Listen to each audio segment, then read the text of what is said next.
Nepamiršk rankinis užtrauktas ir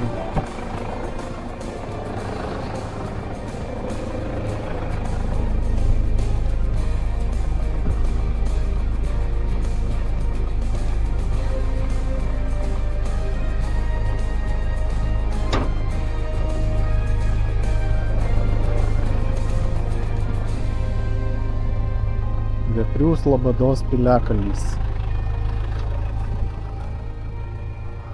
Mes čia esam buvę, tiksliai metų nepasakysiu kelintais, bet su tokia šaunia kompanija su Boksido renginiais kolektyvu. Bet tais metais aš dar nebuvau užsidegęs piliakalnių lankymais. Ir vat atsimenu, čia tokia šaka labai įdomi yra.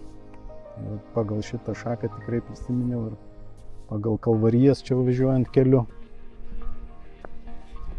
Galima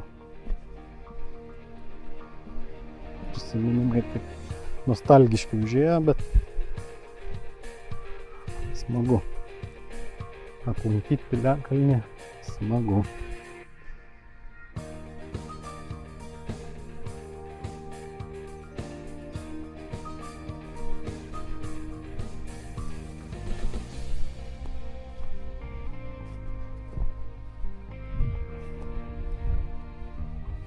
Aišku, nuorodas ten trupučiuką klaidžioja. Jeigu važiuot norit privažiuoti, tai važiuokit taip, kaip mes važiavom.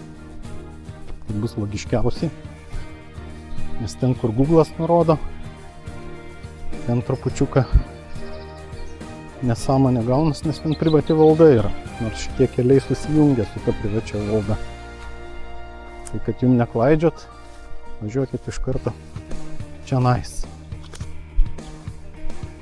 Na štai, birželis, žolės tik tai iki kelių ir kokį rugpjūtį tai būtų ir iki pažastų.